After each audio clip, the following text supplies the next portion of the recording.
Hello guys, welcome to Gadget Bars, and today in this video I will be reviewing the Cherish OS ROM for the POCO F1, which is running on the latest Android 13. So let me just quickly go into the settings and show you in the about section what this ROM has to offer us.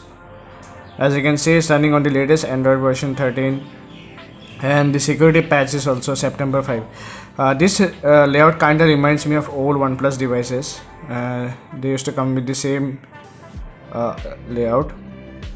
Now, if I go into the Cherish settings, here are the customization settings which this ROM has to offer us. Like if I go to status bar, you can change the battery icon style. All those things are present by default. And here you can turn on the brightness control. All those things are present by default, which you have seen in the previous ROMs also, like Dubfest and the Nusantara ROM. Now, if I go to the quick settings, here you can customize the quick setting panel, like the style and all those things, and the position also. And here are the theme settings. You can apply like there are tons of icon pack, as you can see, which comes by default. You can also change the icon shape. Android 13 supports so many icon shape. Also, here's the signal icon style which you can change. So yeah, and we also got the Wi-Fi icon style, so you can customize that too. Now if I go to the buttons, you can see like you can set a volume locker as like to wake up the device or something like that.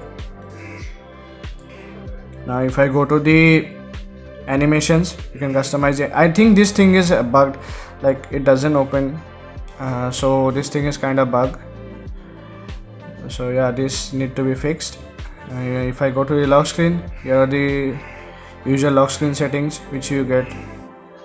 So basically these settings are present in previous ROMs also, which I reviewed earlier.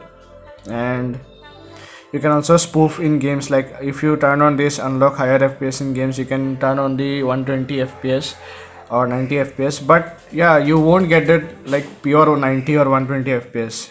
It's just spoofs your device, nothing else.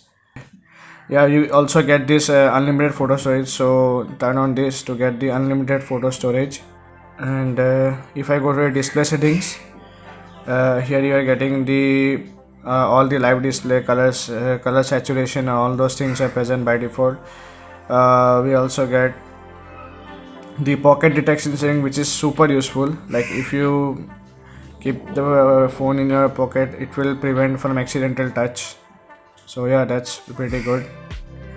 And now if I go to the battery settings, like the battery is really good on this ROM. In my case, I think it's better than the Pixel experience. From my experience, I would say it like lasted me for a day. Now if I go to the sound and vibration, here you are getting the smart pause.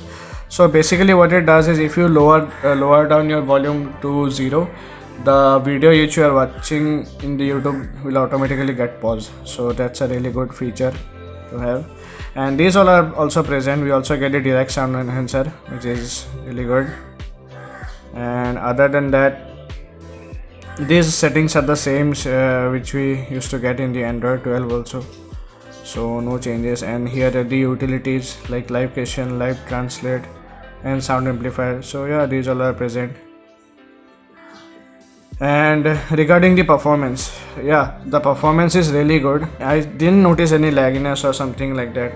The game experience was also good. I used to play League of Legends Wild Rift, so it used to run without any lags. Previously I used to run the Pixel experience. There I used to get like little stutter and here and there lags, but now in this ROM I don't get any lags and stutteriness. This is the notification panel. As you can see, you can customize according to your needs. And yeah, also there is separate tiles for the Wi-Fi and mobile data. Most of the ROMs I use, they skip this feature. Like they just put both the settings in one panel only. So yeah, that's a really good thing to keep separated. And regarding the installation process, the installation is like pretty same. You can watch my old videos. You just need to go to the recovery. First of all, flash the firmware, then ROM and the TFE file. So yeah. And regarding the camera, the camera is also working fine, no issues. The Bluetooth and Wi-Fi, everything is responsive. So other than that, you also get the call recording feature, and I think the screencast is still bugged in this ROM. Like previously I tested in Pixel Experience, the issue was still there. I don't know if they fixed or not. So because I have been using this ROM for quite a long time now. So yeah, that's it for the video, guys. Hope you like it, and do subscribe to our channel. And if you get any queries, comment down in the comment section below. I will surely help you. Thank you.